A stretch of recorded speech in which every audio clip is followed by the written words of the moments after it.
Et bienvenue à ce nouveau rendez-vous de Périscope sur Burkina Info. Un numéro consacré aujourd'hui à la problématique de la limitation des mandats présidentiels en Afrique au lendemain du sommet qui s'est tenu du 2 au 4 octobre à Niamey. Sur cette question, toujours au cœur des dynamiques sociopolitiques sur le continent. Et pour en parler, j'ai le plaisir de recevoir pour vous, honneur aux dames, Chantal Naré. Elle est membre de l'équipe de coordination de Africtiviste. Africtiviste, c'est bien cela? Africtiviste. Africtiviste, bonsoir et merci d'avoir accepté notre invitation. Merci, bonsoir, Serge. Alors, Africtiviste, c'est la Ligue panafricaine des blogueurs et des activistes web pour la démocratie, dont vous êtes également, Chantal Naré, la représentante pour le Burkina. Il faut souligner que vous êtes blogueur vous-même et que vous assurez en outre les charges d'advocate pour les droits de la femme et de l'enfant. Ça fait plusieurs casquettes. En 2 mots, à quoi répond la création d'Africtiviste? Ok, merci Serge. Africtiviste, comme vous l'avez bien dit, est la Ligue panafricaine des blogueurs et des web activistes pour la démocratie. Donc, Afrique et activiste pour lier les deux noms, les deux thèmes pour faire la Ligue.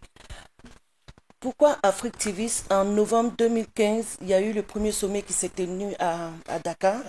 L'idée était de réunir toutes ces personnes-là qui arrivaient à un certain moment de leur engagement, se sont d'abord rencontrés sur le plan virtuel pour essayer de soutenir certains combats tels qu'en Côte d'Ivoire, il y a eu CIV en créant des hashtags, il y a eu CIV et 225 ans, il y a eu la guerre en Côte d'Ivoire pour soutenir les frères et sœurs ivoiriens. Ensuite, il y a eu aussi au Sénégal avec Sounou 2012. Et toutes ces personnes-là se sont dit arriver à un certain moment. Il y a eu aussi pour le Burkina en 2014. Vous avez vu, il y a eu tous burkinabés, les activistes de tous les pays nous ont soutenus avec ce hashtag-là pour relayer la situation pour que au niveau mondial, au niveau africain, tout le monde puisse voir ce qui se passe au niveau du Burkina. Alors, c'est une structure, une plateforme qui a été créée en novembre 2015, vous l'avez dit? 2015, en vue officiellement, mais oui. Sinon, depuis 2012-2013, la Ligue existait. Une ligue qui a pour vocation de mettre en réseau tous les acteurs du changement en Afrique pour apporter des solutions concrètes et idoines aux problèmes majeurs qui freinent le développement démocratique et l'unité du continent. Les axes principaux d'intervention de Africtiviste, rappelons rapidement, c'est la démocratie participative, la bonne gouvernance, la transparence, notamment les données qui sont ouvertes, et puis la lutte contre la corruption, la culture de la paix, la cybersécurité. Chantal Naré, bienvenue sur le plateau de Périscope. Merci beaucoup, Serge. Également sur le plateau de Périscope aujourd'hui, Robert Youkbaré, il est donc maître assistant en droit public à l'université Norbert Zongo de Koudougou. Bonsoir et merci d'avoir accepté notre invitation. Bonsoir Serge. Vous êtes docteur en droit public avec des spécialisations en droit communautaire et international, en droit constitutionnel, mais aussi en organisation administrative. Vous êtes également, monsieur Youkbaré, membre du conseil du laboratoire de droit public et de sciences publiques, de sciences politiques de l'université Ouagadougou. Parfois, on se perd un peu dans les systèmes, dans le contour des systèmes en Afrique. Alors, parfois on parle de régime présidentiel, de présidentialiste, de semi-présidentiel ou de parlementaire. En 2 mots, quel est votre avis sur la question? Vous voyez, depuis... Merci, bon, peut-être avant d'entrer dans le vif du sujet. Donc, je vous remercie pour l'invitation. Je pense que c'est... Si je dis oui à l'invitation, c'est parce que le sujet est vraiment pertinent. Et donc, c'est un honneur pour moi de prendre part à cette émission. Voilà, donc, oui, présidentialisme, semi-présidentialisme, parlementarisme, bon, ce sont autant de gros mots qui tentent d'appréhender la réalité de l'exercice du pouvoir en Afrique. Mais, de façon générale, je veux dire, ce n'est pas mon point de vue. Ce qui émerge du lot, c'est le présidentialisme. Le présidentialisme, ça veut dire que l'essentiel du pouvoir d'État est détenu par le président, donc qui exerce de façon plus ou moins absolue. Excusez-moi. On a vu un peu ce qui s'est passé avec notre homme fort, où tout se décider en tout cas à un seul niveau. Voilà, à un seul niveau. Voilà. Donc, c'est ce qui a émergé de façon générale en Afrique. Je pense que ça traduit une certaine idée du pouvoir des Africains. Donc, même lorsqu'il y a un Premier ministre, hein, la réalité du pouvoir est détenue par le président. Exactement. Et donc, c'est un régime présidentialiste de fait. De fait ou même de droit. Ou même de droit. Voilà, la plupart, en tout cas en Afrique, ce sont des régimes présidentiels de droit, et également de fait. Voilà. Régime présidentiel ou présidentialiste de fait et de droit. Mesdames, Messieurs, à nouveau bonsoir et merci de suivre à présent le 88e numéro de votre émission Périscope.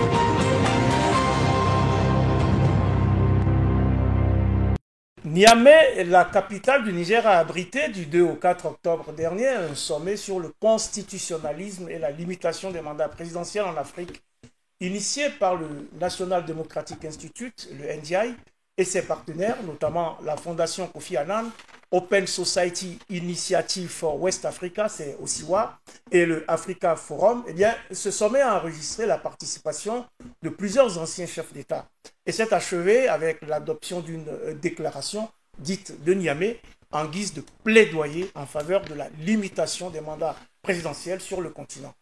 Alors, Madame Chantal Naré, qu'est-ce qui a motivé cette initiative? Cette initiative a été motivée par le NDI parce que, déjà, pourquoi le choix de Niamey? Parce que vous voyez bien que le président Issoufou Mahamadou est déjà presque à la fin de son mandat et il le dit, il a même dit dans son discours qu'il ne va plus briguer un troisième mandat. Il a rassuré la population sur la question. Donc, c'était un clin d'œil aussi pour dire qu'il faut que les présidents africains comprennent que la présidentielle ne peut pas être une fonction en mode CDI. On ne peut pas s'éterniser. C'est pas un contrat à durée indéterminée. C'est pas un contrat à durée indéterminée. Et il y a surtout une vie après la présidence. Donc, pourquoi une telle initiative? C'est une première parce qu'on s'est resté pendant longtemps tabou et personne n'osait parler de la limitation des mandats par rapport au président qui chaque fois essaie de tripatouiller les constitutions pour pouvoir se maintenir au pouvoir. Chaque fois qu'ils arrivent, toujours il faut changer un article, une constitution pour pouvoir se maintenir plus de 2-3 fois, ou même on a vu chez nous, c'était la 5e fois que notre homme fort voulait encore rester au pouvoir après 27 ans. Quand vous parlez de notre homme fort, vous parlez de qui? Je veux parler du président Blaise Compaoré qui est resté pendant tout ce temps. Beaucoup d'entre nous l'ont connu quand on était jeunes et on a grandi, il était toujours au pouvoir. Moi, pour la petite histoire, je pense que c'était la première fois en 2015 que je partais voter. Et c'était comme si c'était une fête nationale pour moi de savoir que je vais rentrer et que je vais choisir un président que moi-même, peut-être, je voudrais voir au pouvoir, et surtout de savoir qu'avec mon engagement, je peux suivre encore les promesses de ce président-là. Donc c'est pour casser la longévité voilà. Donc des chefs d'État que cette histoire de limitation a été introduite. Cette rencontre de Niamey visait à consolider la démocratie, le transfert pacifique du pouvoir sur le continent, notamment à travers le respect de la Constitution, de la limitation du nombre de mandats présidentiels actés dans la plupart des constitutions en Afrique. Mais vous êtes spécialiste de cette question-là. La démocratie passe-t-elle forcément par la limitation des mandats présidentiels? Merci pour la question. Et j'ai presque envie de reprendre une phrase prononcée par... je pense que vous allez reconnaître la personne. En février 2008 ou 2007, si je ne m'abuse. Alors, qui disait, donc c'est une phrase provocative, au sujet de la révision de l'article 37, donc, de la Constitution du Burkina Faso. Donc le président du parti dominant, je dirais même ultra dominant au pouvoir donc, de l'époque, disait, je le cite, que la limitation du pouvoir, ou du moins des mandats de président, est en principe, donc par principe, anti-démocratique. Voilà. Donc c'est vous dire que Vous faites allusion à l'ancien président de l'Assemblée nationale et du parti au pouvoir, aujourd'hui, président du Faso, Roch-Marc Christian Kaboré. Exactement, c'est bien lui. Voilà, donc il a dit, en réalité, par la suite, il s'est excusé, il s'en est excusé, mais je pense qu'il ne devrait pas, il n'aurait pas dû s'excuser, parce qu'il aurait pu défendre sa position. J'ai bien revu la phrase, il a dit en principe. Donc, en principe, la longévité ne constitue pas un problème. Voilà. Mais c'est l'Afrique, c'est la manière dont le pouvoir est exercé en Afrique, et surtout la manière dont les élections sont organisées en Afrique. C'est ça qui fait que, évidemment, la question prend une autre ampleur. Sinon, si on prend des exemples, si vous me permettez, on prend les exemples, les pays scandinaves, les démocraties européennes telles que l'Allemagne. Donc, ce sont des systèmes dans lesquels on se retrouve avec le même parti au pouvoir pendant longtemps. Pendant longtemps. Voilà. Et quand c'est le même parti, tant que le Premier ministre, enfin, parce que la plupart ce ne sont pas des régimes présidentiels, mais plutôt des régimes parlementaires. Voilà. C'est peut-être aussi ça qui fait la différence. C'est peut-être ça aussi qui fait la différence. Donc, ce n'est pas la limitation qui fait la démocratie. Voilà. Ce n'est pas la limitation qui fait la démocratie. D'ailleurs, si on veut amener l'alternance à travers justement cette limitation du pouvoir, théoriquement, on peut dire que la limitation du pouvoir n'amène pas systématiquement l'alternance. Voilà, l'exemple c'est, on peut voir un parti tellement puissant, donc au-dessus, donc au-delà même des hommes qui animent, donc le parti peut être tellement puissant que il exerce le pouvoir pendant longtemps. Pendant longtemps, et l'alternance peut intervenir en son sein. Exactement, mais pas l'alternance au niveau, à la tête du pouvoir, de l'État. De l'État. Voilà. Donc, pour revenir à la question, oui, pour l'Afrique, la limitation des pouvoirs est une bonne chose. Elle amène plus de démocratie.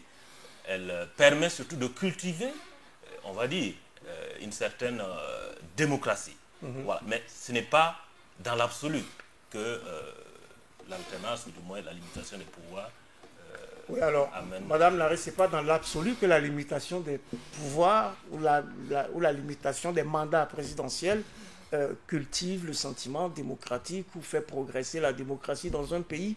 Pourquoi faire tout un bruit autour de cette limitation alors? Parce que si vous remarquez bien, en Afrique, on se rend compte que la majorité des conflits, ce sont des conflits post-électoraux. Et comme il a dit dans son message, il disait qu'en Afrique, quand on voit comment les élections sont organisées, tout porte à croire que, en fait, quand le président arrive et tu sens déjà qu'il vient, mais avec l'ambition de s'éterniser, alors que la priorité aurait été de voir de quoi vraiment le peuple a besoin en termes de développement et fixer vraiment tous ces objectifs là-dessus. Mais ce n'est pas ce qu'on constate. On voit que tous nos conflits, tout ce sang qui verse, les populations qui sont la liberté d'expression, les populations qui n'arrivent plus à dire ce qu'ils pensent. Et même la pire des choses, c'est de voir même que pour rester au pouvoir, ils sont capables de mettre en place des forces, je ne sais pas comment on dit ça, mais en tout cas mettre en place tout un arsenal de forces pour tuer même les populations. Vous voyez déjà ce qui se passe en Guinée. Ouais. On parlera de la Guinée tout à l'heure. On parlera de la Guinée, mais cela veut dire aussi que dans tous les cas, les chefs d'État, c'est parce qu'au plan institutionnel, on a des problèmes d'organisation que cette limitation est devenue quasiment indispensable et essentielle. Est-ce qu'il ne faut pas plutôt travailler sur les mécanismes d'organisation des élections afin que la crédibilité injectée dans ce secteur-là nous permette de nous dire aujourd'hui on est capable finalement de réguler cet aspect de la question dans les urnes plutôt que au travers d'un article dans la Constitution. Vous avez parfaitement raison. Je pense que c'est le combat actuel pour limiter le nombre de mandats s'explique par le fait qu'on n'a plus confiance au mécanisme, au système voilà, on a vu...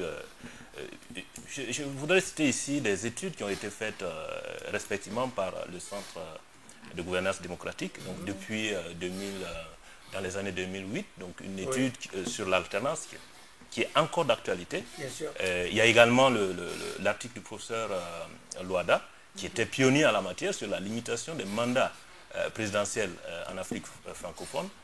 Et justement, ces études révèlent, ou du moins dégagent l'idée selon laquelle, justement, on a développé en Afrique un système, un mécanisme de captation du pouvoir. Tant et si bien que, bon, je ne voudrais pas citer ici certaines expressions parce qu'on risque de me taxer, mais tant et si bien que les pouvoirs en place parvenaient à s'accaparer, à finalement récupérer toutes les voix. On ne sait pas par quelle manière, et on doutait de la sincérité.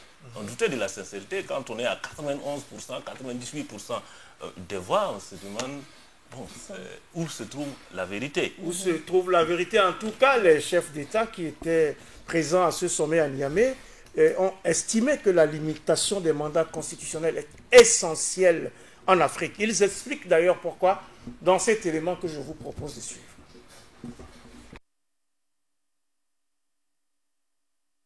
It's very critical for heads of state to respect their constitution and keep term limits.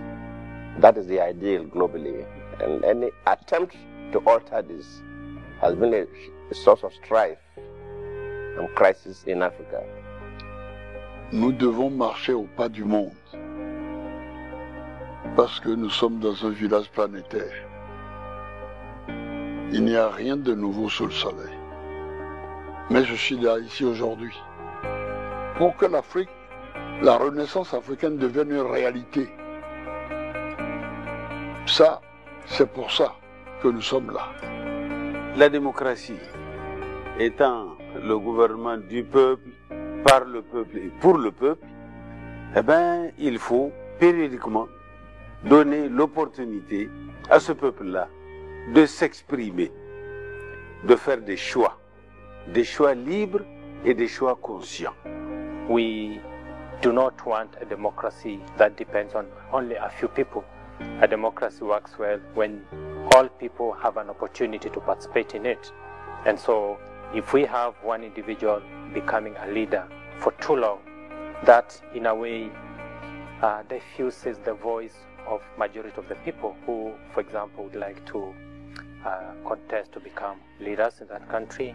Dans les pays où il n'y a pas cette limitation de mandat, on trouve qu'il y a des problèmes politiques parce que on a soit des clans, soit des individus qui se maintiennent au pouvoir et à un certain moment ils ne deviennent plus efficaces pour servir au peuple. Je pense que l'alternance politique est une des vertus de la démocratie. Donc une société doit pouvoir alterner assez régulièrement ses responsables au plus haut niveau de l'État. So it's important that we think of moving forward with our democracies in a way that ensures that our constitutions are respected. We don't tinker with them, especially doing so for selfish reasons. Pour que la renaissance africaine devienne une réalité, a notamment dit l'ancien président du Bénin, Nicéphore Dieudonné Soglo, premier président du renouveau démocratique béninois de l'ère post-conférence nationale. Et l'on se rappelle que c'est justement au cours de cette toute première conférence nationale intervenue sur le continent africain, c'était en février 1990, que le principe de la limitation des mandats a été acté. Après des décennies de caporalisation de la vie politique par un seul camp politique, il était plus que temps d'ouvrir le champ politique à d'autres courants afin de favoriser l'alternance. Chantal Naré. Tout à fait. Tout à fait. Et excusez-moi, et lors de ce sommet, ce que les jeunes aussi, surtout la société civile, avaient déploré, c'était le fait que les présidents qui s'éternisaient au pouvoir ne donnaient pas l'opportunité d'un changement, pour parler de leadership un seul président ne peut pas avoir tout le monopole ou avoir toutes les connaissances pour pouvoir diriger un pays. On s'est dit que 5 ans et 5 ans après sont suffisants pour que quand même un président qui vient avec, avec une vision claire pour son pays arrive à faire fonctionner ce pays-là. Je prends un exemple. Là-dessus, vous dites 5 ans et puis 5 ans après. Et justement, vous luttez contre un 3e mandat. Non, pourquoi contre un 3e mandat et pas contre un 2e ou pas contre autre chose? En fait, le problème, c'est que généralement, quand les présidents qui veulent s'éterniser disent toujours on n'a pas eu le temps de finir. Généralement, c'est ce qu'ils disent. On n'a pas eu le temps de finir, ok, prenez encore le temps 5 ans après, mais si après 5 ans, on n'arrive toujours pas à finir, il faut se poser des questions. Mais l'appétit vient en mangeant. Non. Le deuxième quinquennat, c'est le plat de résistance. En cherchant à manger, s'il faut verser des sangs ou asphyxier l'économie du pays, s'il vous plaît, je pense que quand même, il y a aussi la parole donnée. Quand on donne une parole, il faut la respecter. En venant, par exemple, le président, il te dit, je vais faire 5 ans, pas plus.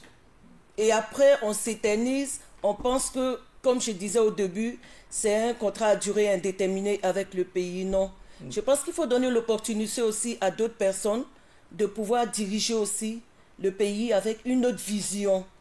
Donc, c'est surtout pour ça qu'on insiste pour dire 2 mandats et pas plus. Mais ça ne veut pas dire aussi qu'un président ne peut pas venir avec la vision de faire un seul mandat, il peut repartir. Voilà. Mais il ne faut pas dépasser... Après les élections qu'on est élu. Si 5 ans après, le peuple dit on ne veut plus de ce président, qu'il accepte qu'on ne veut plus de lui. Qu'il accepte qu'on ne veut plus de lui. Donc cette affaire est très vite devenue la norme, après le Bénin donc.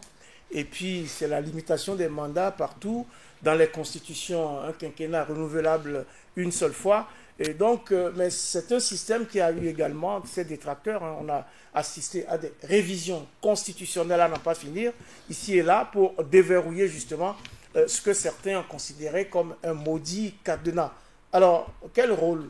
D'abord, comment vous réagissez à ces révisions constitutionnelles à n'en pas finir qui ont justement remis en cause le bien fondé de cette limitation des mandats présidentiels? Oui, merci. Vous voyez, c'est une question, je dirais, éminemment politique. Voilà, parce que le juriste, malheureusement, il est un peu limité. D'ailleurs, ça me rappelle une phrase de Kant qui appelle un peu le juriste à pratiquement ne pas réfléchir sur ce qui se passe. Bon, bref, pour vous dire que c'est une question politique et donc mes propos seront de nature plus ou moins politique. Je pense que c'est une question de pouvoir. C'est lié au sentiment des tenants du pouvoir qui peuvent encore rester là. Alors, parfois avec des chantres qui les font oublier la réalité. Voilà, c'est ça aussi le problème des Africains. C'est que, enfin, des présidents, parfois ils s'entourent de murailles, ce qui fait qu'ils n'entendent plus la voix du peuple. Et ils n'entendent que finalement l'écho de leurs chantres qui sont là, qui les empêchent, en fait, qui les empêchent de voir la réalité, donc qui les amènent à cultiver leur personnalité. Alors, je vais peut-être donner un exemple. Le président Kagame est actuellement en train de faire du beau travail. Voilà. Mais récemment, finalement, le pays, du moins la classe politique, a convenu d'ouvrir finalement la porte pour qu'il soit là encore jusqu'à plus de 10 ans. Exactement. Voilà, plus de 10 ans encore. Donc, vous voyez, c'est parce qu'on se dit, ah, il est en train de faire un si joli travail que ce serait triste de l'arrêter. C'est ça. Et j'espère qu'il ne va pas tomber dans ce piège. Parce qu'il gagnerait à partir lorsque tout est encore rose. Voilà. On a bon, vous voyez, on est en train de... Mais on a déjà révisé la Constitution, il a renouvelé son bail. Donc, il est là encore pour 2 quinquennats au moins. J'espère qu'il ne fera pas les 2 quinquennats encore. J'espère pour lui. Vous l'espérez aussi, Chantal Naré? Je l'espère aussi. J'espère qu'il ne fera pas ces 2 quinquennats. Mais quelle raison aura-t-il de ne pas terminer le mandat pour lequel le peuple le réclame? Moi, je lui aurais posé la question si je suis en face de lui. Est-ce qu'il pense que le fait de ne pas être au pouvoir Il peut ne pas être au pouvoir, mais est-ce qu'il pense qu'il ne peut pas communiquer ce leadership-là à un jeune et pouvoir suivre lui pendant qu'il ne va pas mourir au pouvoir et pouvoir suivre lui pendant qu'il est en retrait, coacher cette personne-là pour que la personne puisse diriger le pays. Est-ce que ce n'est pas possible pour les mandats présidentiels ou pas? Puisqu'on voit ça, si le pouvoir, le mandat présidentiel est une fonction pour eux, je vois personne, vous ne resterez pas à Burkina 24 pendant 10 ans. Burkina 27, Info. Pardonnez, Burkina Info, je suis désolée. À Burkina Info pendant 25 ans, 27 ans, au même poste et être fier de vous. Non, je ne pense pas. Il faut avoir passer la main et puis changer. Il faut avoir des ambitions. Et les présidents qui étaient à ce sommet-là, nous ont promis que c'est possible. On a vu le président Goodluck qui a sa fondation. Goodluck Jonathan du Nigeria. Du Nigeria, qui a sa fondation, qui fait du merveilleux boulot autour avec cette fondation-là. Et c'est possible pour n'importe quel président. On a vu bien d'autres qui ont partagé leur expérience, les témoignages de leur vie après la présidence. Alors justement, à Niamey, les chefs d'État qui étaient là, les anciens présidents, la société civile, donc les participants ont salué les progrès accomplis dans les cadres constitutionnels d'une grande majorité des pays africains. C'était au cours de ces 3 dernières années. Mais ils ont également relevé le fait que l'on assiste à un recul démocratique suite donc à ces modifications constitutionnelles intempestives qui ont supprimé le verrou de la limitation des mandats adopté lors du renouveau démocratique des années 1990. C'est le cas au Rwanda, c'est le cas au Burundi, c'est le cas au Congo, c'est le cas dans un certain nombre de pays. Que préconise donc, on reste avec vous, le sommet pour régler cette situation? Bon, après les mandats qui sont, les constitutions, pardon, qui sont déjà modifiées, qui ont été adoptées par les pays, aucun président ou aucune organisation de la société civile ne peut aller s'ingérer dans la vie politique des pays pour leur dire voilà ce qu'il faut faire, faites tout pour que ça change. Mais c'est de quand même exhorter, continuer à faire le plaidoyer auprès de ces présidents-là, quand même pour que pendant leur mandat, ils puissent respecter au moins les engagements. Maintenant, pour les présidents qui n'ont pas encore, les pays qui n'ont pas encore modifié leur constitution, et pour lesquels le peuple lui-même est opposé, je pense que humblement, ces présidents-là devraient pouvoir accepter la volonté du peuple ou alors aller par voie référendaire et puis laisser le mandat et la constitution telle qu'elle est, faire leurs preuves et puis partir le plus simplement possible. Ouais, on vous dira qu'on a refusé ce référendum au Burkina, ce qui a entraîné une insurrection. On vous dira aussi que c'est le même peuple qui dit il fait du bon boulot, il faut rester, qui dit également ça suffit, il faut qu'il parte, n'est-ce pas? Oui, je pense que, au-delà des recommandations justement de ce sommet-là, la solution de mon point de vue réside dans le supranational. Alors, la CEDEAO avait initié ce processus qui malheureusement a été bloqué par le Togo. Donc, je pense qu'il faut dire les choses telles quelles. Et donc, le processus était enclenché. Et la CEDEAO était vraiment bien avancé, le projet, le texte était là. Pour une seule personne, vous voyez, c'est toute l'Afrique de l'Ouest qui a perdu. Pour pouvoir maintenir un seul homme au pouvoir. Pourtant, il y avait un consensus à ce moment, au moment où le texte était sur la table, il y avait un consensus au niveau ouest-africain qu'il fallait cette limitation-là. Ouais. Donc, je pense effectivement, pour éclairer justement, c'est dans l'Ouest africain, il n'y a que le Togo qui vient d'ailleurs de réviser sa constitution et qui intègre cette fois-ci la limitation des mandats présidentiels, mais avec la possibilité pour l'actuel chef de l'État de se présenter à nouveau en 2020. Exactement. Voilà. Donc il y a également l'Union africaine qui a fait un travail inachevé avec la charte de la démocratie, des élections et de la gouvernance qui avait prévu, du moins qui a consacré le principe de l'alternance. Bon, le problème ou la limite justement du processus africain, c'est le fait de n'avoir pas donné un contenu à ce qu'on entend par alternance. Voilà. On a dit ne pas modifier la Constitution de façon à mettre en péril le principe d'alternance, mais Oui. Le problème c'est que... Et les débats étaient là. C'est ça. Voilà. Il aurait suffi d'aller vraiment jusqu'au bout. Alors que pendant les périodes préparatoires, pendant la préparation de la charte, il était clairement question de limiter, enfin, disons la limitation des mandats présidentiels était visée.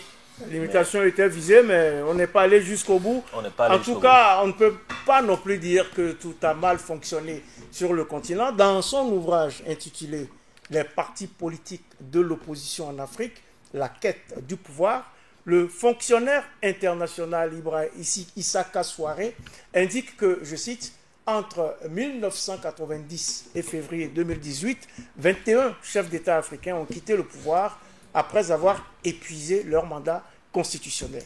C'est tout de même appréciable, Chantal Naré. Oui, tout à fait. Parce que c'est de ça qu'il s'agit quand on cite l'exemple de certains hommes politiques et d'État qui étaient avec nous. On s'est dit, il y a une vie après la présidence et Afrique TV a même fait une étude dans le cadre de ce sommet sur les présidents africains, une vie après le pouvoir.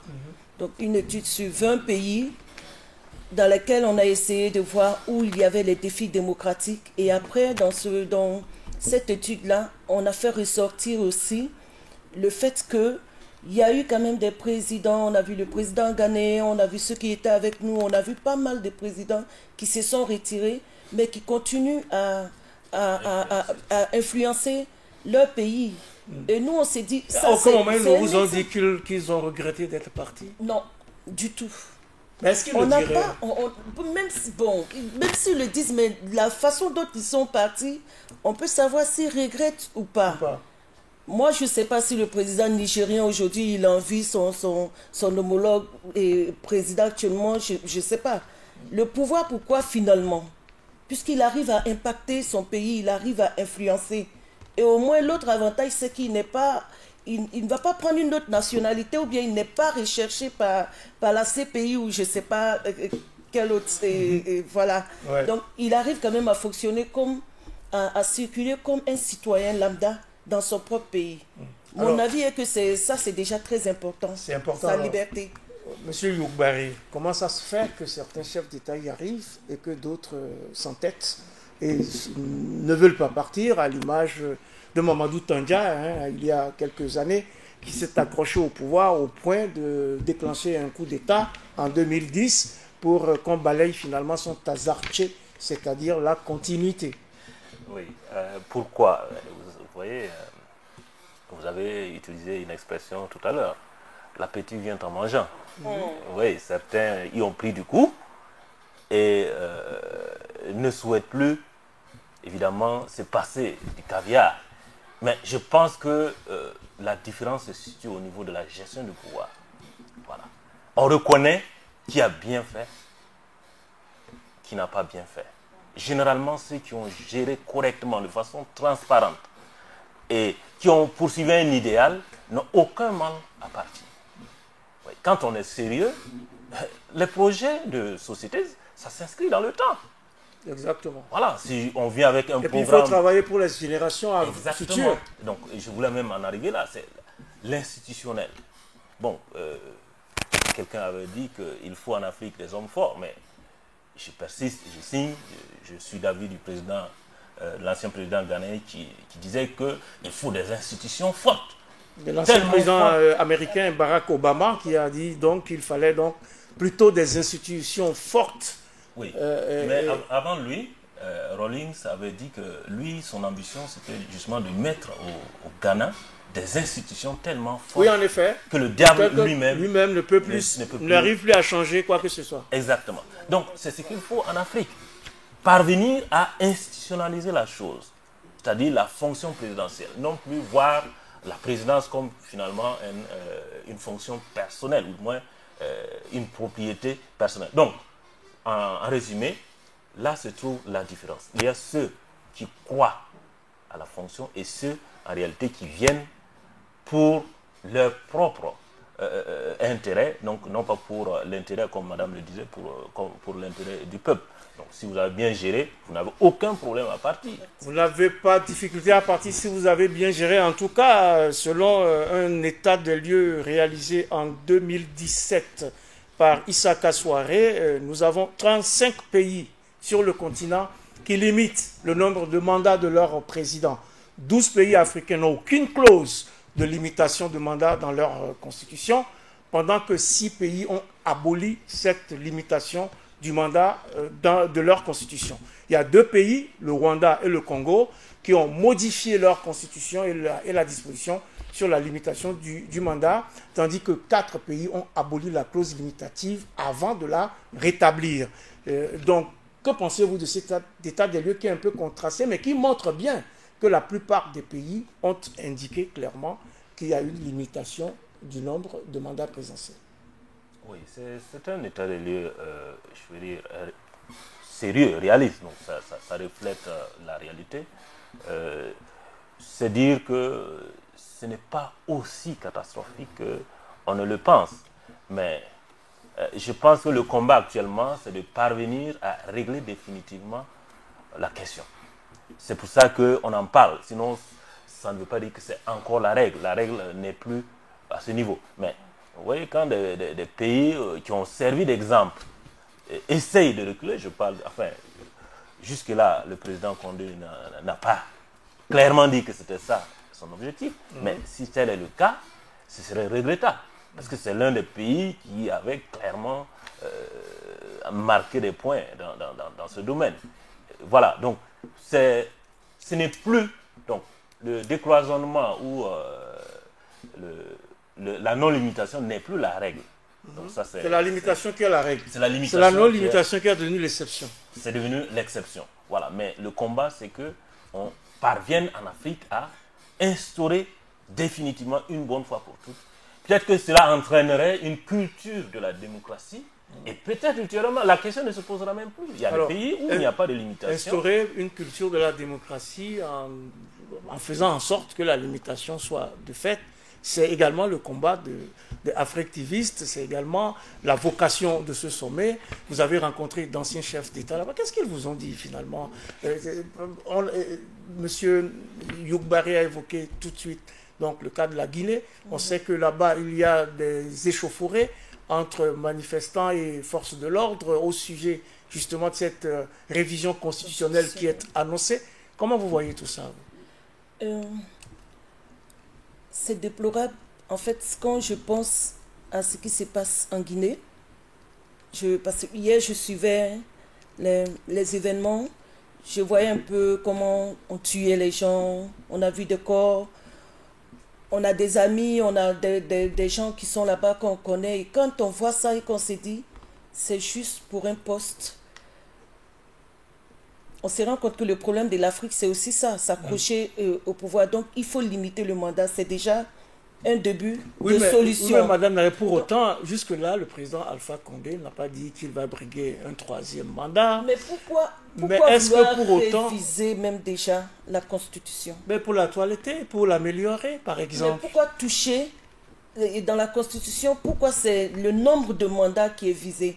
Entre autres choses. Pour un président comme Alpha Condé, qui est arrivé démocratiquement au pouvoir, on s'est dit qu'il devrait comprendre que la Guinée a eu une histoire et que lui, il doit être celui qui, vu la façon dont il est arrivé, ne va pas, en tout cas, exposer la stabilité du pays. Mais là, le pays est dans un état vraiment déplorable. On voit ce qui se passe. On ne peut pas dire, oui, tout est beau en Guinée, c'est bon qu'on modifie un mandat, une constitution ou pas.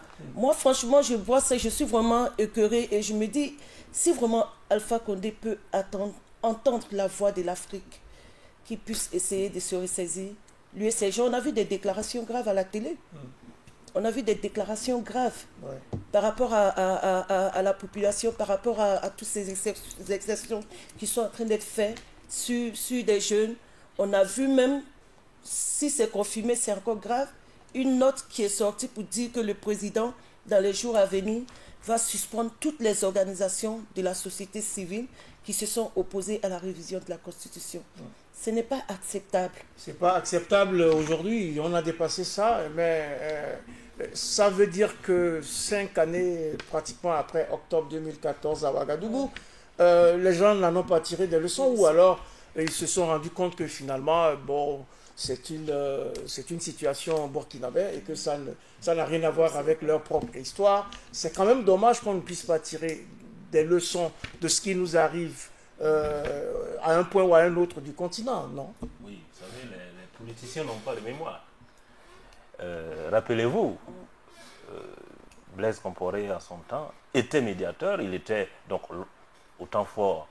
Il a même eu à dire à Tandja, à avertir Tandja par rapport à ces velléités de s'éterniser au pouvoir. Et on était surpris qu'il soit lui-même rattrapé par cet appétit. Donc, vous voyez, c'est comme si l'on pense toujours que le problème ne peut arriver qu'ailleurs et non pas chez soi. Donc, il y a un problème de mémoire, je pense, dans la tête des hommes politiques qui les font oublier que les mêmes causes produisent les mêmes effets. Il y a quelque chose qui les faut oublier que les mots. Vous avez rencontré donc à Niamey plusieurs anciens présidents. Il y a notamment l'ancien président du Bénin, Nicéphore Dieudonné Soglo. Aujourd'hui, quand on regarde la situation au Bénin, des gens parlent là aussi de recul démocratique. Est-ce qu'il a abordé cette question-là et comment vous voyez la situation avec les dernières élections qui se sont organisées, les élections législatives du 28 avril? On estime que le Bénin, qui était l'un des exemples les plus achevés en matière d'alternance, ce qui ne lui enlève pas cette qualité d'alternance. Il y en a eu au moins, le Bénin a changé au moins 4 fois de président depuis 1990. Alors, comment est-ce qu'on voit tout ça? Ce recul, est-ce qu'il inquiète? Oui, c'est très inquiétant parce que on a tous suivi ce qui s'est passé pour les élections législatives. On était tous surpris de voir que il y a eu il y a eu un conflit post-électoral et on peut dire que ces élections législatives se sont faites sur un seul front. Ça veut dire que le monsieur, il est arrivé au pouvoir, il a décidé d'organiser des élections où il n'y a que lui seul, si je peux me permettre de dire, un griffe.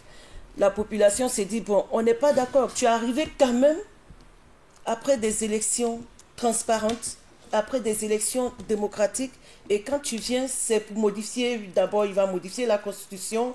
Bon, peut-être que pour le Bénin, c'est quelque chose qui pour eux est acceptable, n'est pas acceptable, mais tout compte fait, c'est le peuple après qui décide, c'est avec la volonté du peuple. Ensuite, il va augmenter les taxes sur Internet, il va faire des mécanismes qui mettent déjà en place. C'est des réformes qu'il entreprend pour moderniser le pays. Des réformes pourquoi? Pour développer le pays. Pour développer, pour moderniser. Pour museler les non, mais pour lui, c'est pour moderniser. Ah, mais pour lui, c'est pour moderniser. Non, c'est surtout pas ça, mais, à mon avis. Et puis, il a voulu introduire le mandat unique. Mais pourquoi, ça n'a pas passé. Pourquoi sur 7 ans? Non, sur 7 ans. 7 ans, c'est beaucoup pour évaluer quelqu'un. Pour un mandat donc déjà, unique. c'est ça. 7 ans, c'est déjà beaucoup. Et le président Soglo a fait ressortir toutes ces choses-là. Si vous avez remarqué, un jour après le sommet, toute la presse béninoise ne parlait que de lui. Que de ça. Que de ça. Et je pense que même le dernier jour du sommet, le président béninois était à Niamey, je ne sais pas, peut-être pour un autre agenda. Et donc, toutes ces choses, on s'est dit, bon, le président a parlé, ça a touché peut-être la sensibilité de certaines personnes qui n'étaient pas forcément d'accord avec lui, mais il n'a pas hésité à rappeler qu'il dirait les choses telles qu'il le pense, et il a eu le courage de briser vraiment la glace et de dire ce qu'il pense par rapport à la gestion de telle ou telle chose. Alors, et pour encourager aussi les autres à vraiment aller dans... Voilà. Alors, mais très rapidement, cette élection législative et ce qui s'est produit, c'est la résultante de réformes, donc de textes de loi qui ont conduit à écrémer les partis politiques et donc le paysage a tout bouleversé, et il s'est trouvé que finalement, on n'avait plus de partis politiques d'opposition à cette compétition. Alors, d'un côté, c'est légal, et de l'autre, c'est quoi? C'est politiquement incorrect. Politiquement incorrect. Donc la question qui se pose ici, c'est la question de la légitimité. Oui, donc je pense que là encore, sur le plan légal, comme vous l'avez dit, le président Talon n'avait rien à se reprocher. Voilà, c'est une réforme qui a été adoptée par l'Assemblée nationale. Donc, les mêmes acteurs donc, qui se sont fait prendre au piège. Je pense que les acteurs n'avaient pas compris jusqu'où cela pouvait les mener. Voilà. Alors, donc, je ne vais pas vraiment donner une opinion sur le sujet, mais je vais dire simplement que tout le monde est coupable dans cette affaire. Donc, le président, il savait où il voulait amener le bateau, conduire le bateau, et l'opposition est coupable pour n'avoir pas anticipé. Pour n'avoir pas anticipé justement le piège vers lequel, évidemment, cette réforme que les députés eux-mêmes ont adoptée, donc, pouvait le conduire. Ils auraient pu, je pense, saisir les autorités. Bon, puisque ils faisaient valoir qu'en réalité, c'est pour des questions administratives qui n'ont pas pu se conformer au nouveau dispositif. Mais je pense qu'il y a des institutions qui sont là pour ça. On peut saisir les juridictions administratives pour ça veut dire que les gens se sont laissés surprendre par le délai sans réagir. On a pensé justement avoir le peuple avec ça pour arrêter le processus. Bon, c'était un peu ça le piège tendu. Donc ils auraient dû voir ça et anticiper. Et anticiper, ils ne l'ont pas fait. En tout cas, on l'a dit, l'appétit vient en mangeant. Les chefs d'État n'aiment pas partir. Ils font des pieds et des mains pour réviser la constitution de leur pays. À Niamey, certains participants au sommet sur le constitutionnalisme se sont prononcés sur la question. Ils se sont prononcés sur la question où ils ont plutôt donné des conseils avisés, j'imagine, aux chefs d'État, aux tenants du pouvoir. Je vous prie de les écouter. Je leur conseillerais tout simplement de faire leur propre examen de conscience et d'écouter leur peuple. We must be a bit careful in that respect. There is always this fear that African leaders will want to extend their term limits. La seule chose que moi, en tant que citoyenne, en tant qu'activiste, je peux leur demander, c'est de leur demander de partir maintenant, de respecter la jeunesse africaine. On a d'autres priorités, mais surtout qu'ils sachent qu'il y a une vie après la présidence. What I would say to such leaders is, if they're not able to transit power to other citizens, first it means they're not respecting other citizens. Two, it means they fail in their work because they can't be in power for too long. Ces dirigeants africains doivent savoir qu'ils sont des mandataires et que le peuple est mandant. Je pense que nos pays ont besoin de stabilité, ont besoin de paix. Et les modifications des constitutions sont l'un des facteurs de déstabilisation parce que cela pose des problèmes, bien entendu, au niveau des partis politiques, au niveau des populations, au niveau des institutions, au niveau de la société civile. I think our leaders need to be cognizant of the fact that if you cannot institutionalize a process and ensure that there is regularity in elections and changing of leaders, you really do not build legacies. Aux États-Unis, Washington pouvait effectivement rester, il a dit non, 2 mandats. Et ça fonctionne.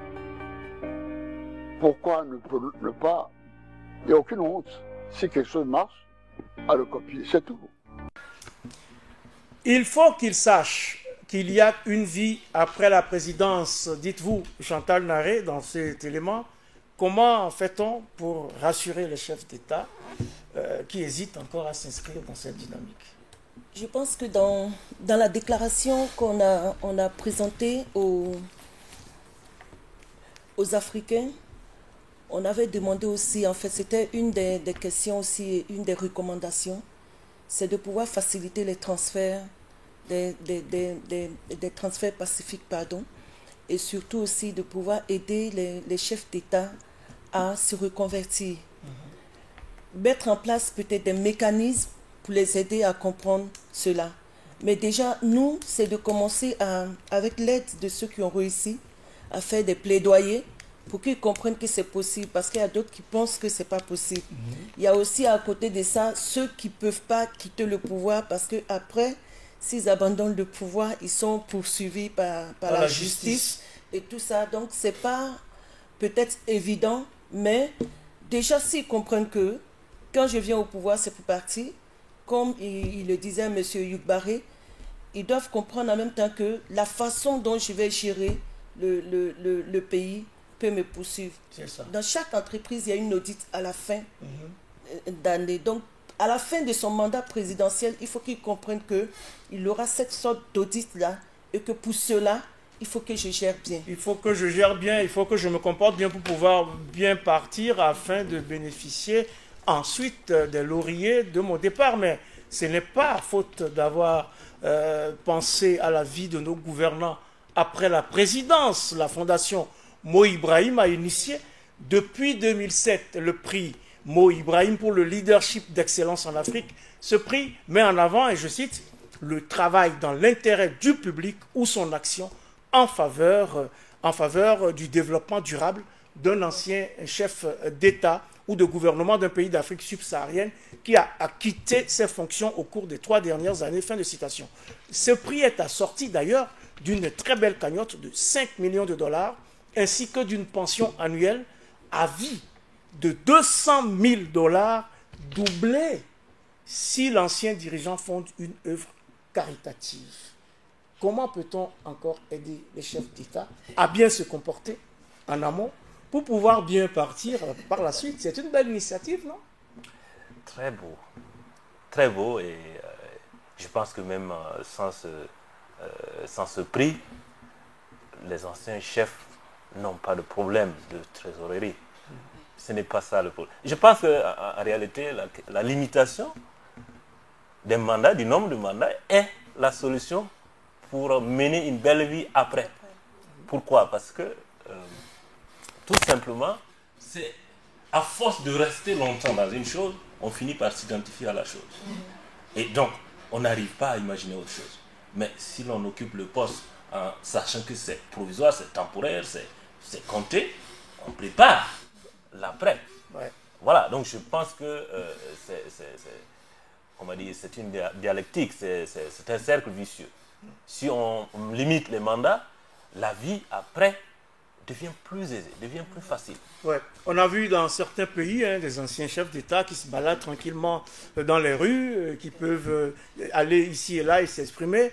Mais pourtant, après 4 années au cours desquelles ce prix Mo Ibrahim a salué le travail de l'œuvre du Mozambicain Joaquim Chissano, qui en fut d'ailleurs le premier lauréat en 2007, il a été suivi du Botswanais Fetius Mogae, c'était en 2008.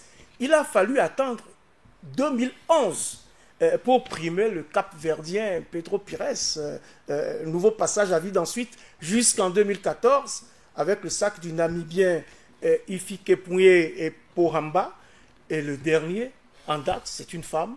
Elle s'appelle Ellen Johnson Sirleaf, ancienne présidente du Libéria, qui a été récompensée en 2017. Pourquoi? Ça sera le mot de la fin pour vous, Chantal Naré. Pourquoi ne se bouscule-t-on pas au portillon de ce prix? C'est pour ça que nous avons décidé, après la fin de ce sommet, de faire une vaste campagne de plaidoyer, non seulement en direction de toute la jeunesse africaine, pour aider les présidents à comprendre qu'il y a une vie après le président, après la présidence.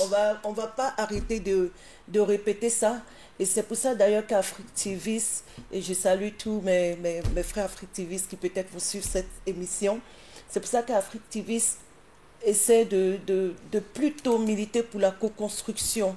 Nous ne devons pas être en marge de la gestion de nos pays.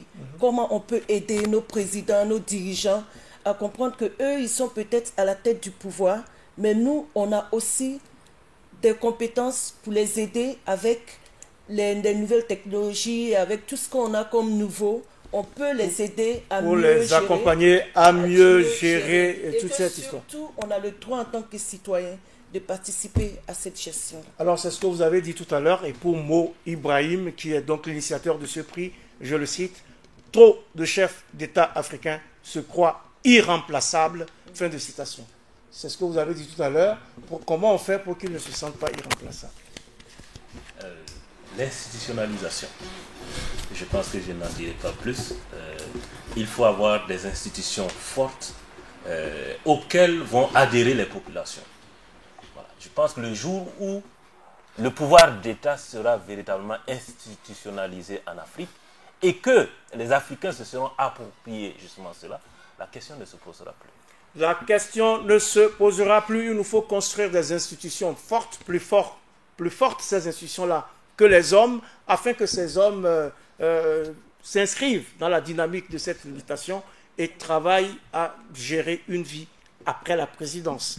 Mesdames, Messieurs, ainsi s'achève votre émission Périscope numéro 88, qui recevait pour vous Chantal Naré, elle est membre de l'équipe de coordination Afrique TViste.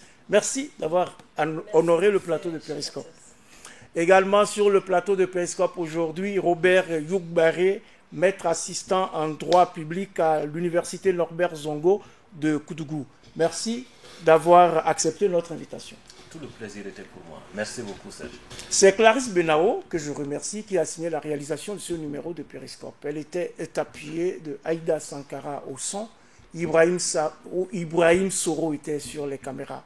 Fidel Kaboré au synthé et au prompteur et Idrissa Diallo à la diffusion. Mes invités et moi-même avons été maquillés par Nouriatou Ouedraogo. Merci également à vous toutes et à vous tous pour votre constante fidélité à cette émission. Mais prenons continuellement soin les uns des autres et prenons également date pour le prochain numéro de Périscope, même jour, même heure, sur la chaîne qui vous donne les clés du monde.